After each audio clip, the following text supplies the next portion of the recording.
आणि बातमी आहे सांगलीतनं। गेल्या काही दिवसांपासून सांगली जिल्ह्यामध्ये बदलत्या हवामानामुळे द्राक्ष शेती संकटात आली आहे। हवामान बदलामुळे हातात तोंडाशी आलेली द्राक्ष बाग वाया जाण्याची भीती आहे। द्राक्षाचे घड कुजू लागलेले आहेत आणि रोगांचाही प्रादुर्भाव होतोय। त्यामुळेच शेतकरी आता आपली ही बाग वाचवण्यासाठी औषधांची फवारणी करतात। सांगली जिल्ह्यात मोठ्या संख्येने द्राक्ष शेती होते, मात्र गेल्या काही दिवसांपासून बदलत्या हवामानाचा फटका या द्राक्ष पिकाला बसतोय। गेल्या काही दिवसांपासून धुकं पडलंय, द्राक्षाचे घड त्यामुळे कुजू लागलेत आणि रोगाचा प्रादुर्भाव वाढतोय। याच अनुषंगाने आपण बघतोय ही औषध फवारणी ही शेतांमधनं सध्या होते आहे।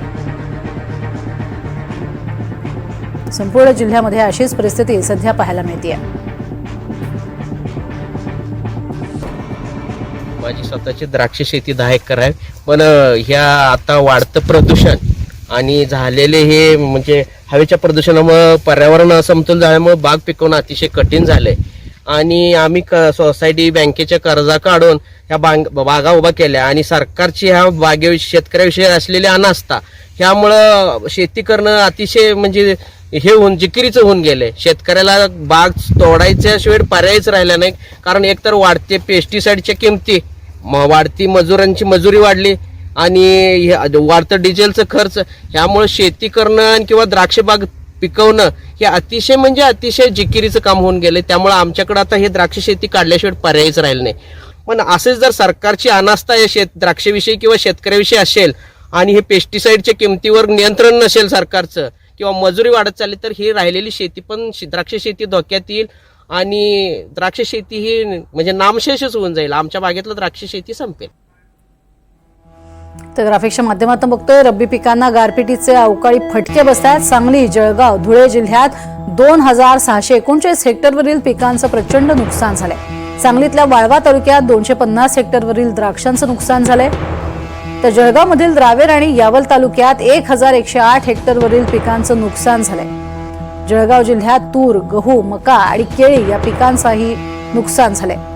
तर धुळ्यातल्या शिरपूर, साक्री आणि सिंदखेड तालुक्यामध्ये 1281 हेक्टरवरील पिकांचं मोठं नुकसान झालंय। धुळ्यामध्ये तूर, गहू, मका आणि भाजीपाला पिकांचंही प्रचंड नुकसान झालंय।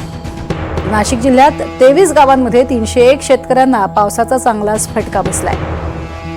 तर दिंडोरी, नाशिक आणि येवला तालुक्यामध्ये द्राक्ष, गहू आणि कांद्याचंही प्रचंड नुकसान झालंय। तर अमरावतीमध्ये तुरीवरती शेंगा, पोखरणारी अळी तसंच शेंगमाशी आणि पिसारी पतंग या किडीमुळे प्रचंड मोठा फटका बसलाय। मराठवाड्यात वेगवेगळ्या जिल्ह्यात मोसंबीवरती मंगू रोगाचा प्रादुर्भाव पाहायला मिळतोय। संभाजीनगर, जालना, बीडच्या 41,000 हेक्टरवरची मोसंबी ही धोक्यात आली आहे। तर कोकणात फळांचा राजा असलेला जो आंबा आहे त्याला लहरी हवेचा फटका बसलाय। तुडतुड्या, पांढरी माशी, मावा अशा आळ्यांचा प्रादुर्भाव पाहायला मिळतोय। ढगाळ वातावरण आणि पाऊस पडला तर हापूसला तिहेरी फटका बसण्याचीही शक्यता आहे। त्यामुळे रब्बी पिकांना या गारपिटीचा चांगलाच फटका बसतोय। फळांचा राजा आंबाही त्यातनं सुटला नाहीये।